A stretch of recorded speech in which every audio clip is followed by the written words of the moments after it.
याबाबत काय जाब विचारणार सरकारला? आज सभागृहांमध्ये दोन्ही सभागृहात विरोधी पक्ष जाब विचारण्याचा अधिकार फक्त सत्ताधाऱ्यांना आहे. जणू की सगळं जे घडतं आहे हे विरोधी पक्षामध्ये आम्ही असल्यामुळे घडतं आहे.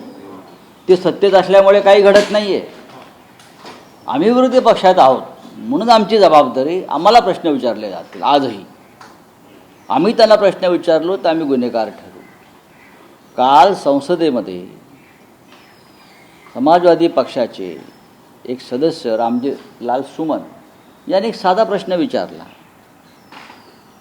की राष्ट्रीय परीक्षा संस्था ही नीटसारख्या परीक्षांचं नियोजन करतं, NTA अशा अनेक संस्थांवरती जे प्रमुख म्हणून नेमले आहेत त्यांचं क्वालिफिकेशन काय आहे, तर संघाशी संबंधित असलेल्या व्यक्तीला तिथे नेमलं जातं का, ते पाहूनच नेमलं जातं. ह्याच्यावरती काल संसदेमध्ये किती गोंधळ झाला आणि तो गोंधळ सत्ताधारी पक्षांनी केला.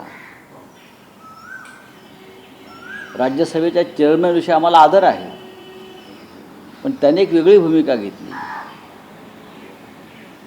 त्या संस्थेचे प्रमुख प्रदीप जोशी का जे कोणी आहेत त्यांचा तुम्ही पूर्व इतिहास पहा. ते संघाशी असल्याविषयी आक्षेप असण्याचं कारण नाही कदाचित, पण व्यापम घोटाळ्यापासून अनेक घोटाळ्यात त्यांचा सहभाग असल्याचे आरोप झालेले आहेत. व्यापम घोटाळ्यापासून अनेक घोटाळे त्यांच्या नावावर आहेत. अशी व्यक्ती राष्ट्रीय परीक्षा संस्थेची प्रमुख होते संघाशी संबंधित, आणि त्याच्यावरती प्रश्न विचारायचा नाही. नीटचा उडालेला बोजवारा हा त्यांच्यामुळेच उडालेला आहे.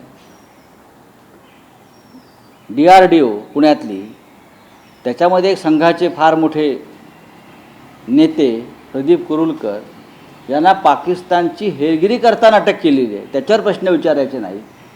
कारण का, तर आमच्या उपराष्ट्रपतींना असं वाटतं की संघाचं योगदान देशकार्यामध्ये फार मोठं आहे. हे योगदान आहे त्यांचं. राऊतसाहेब, आज जे पाणी गळती होते संसदेमध्ये त्याच्यावरती जे कॉन्ट्रॅक्टर आहेत त्यांच्यावरती कारवाई करण्याची मागणी विरोधी पक्ष करेल का? आम्ही नक्की करू, पण अशी कारवाईची मागणी केल्यावरती आम्हालाच आरोपी ठरवलं जाईल. मी मगाशी म्हणालो की आम्ही विरोधी पक्षात आहोत, हाच आमचा गुन्हा, हा आमचा अपराध आहे त्यांच्या दृष्टीने. या सगळ्या ह्याच्यामध्ये सत्ताधाऱ्यांची काही जबाबदारी दिसत नाही. आम्ही प्रश्न विचारले की आम्ही गुन्हेगार ठरवू.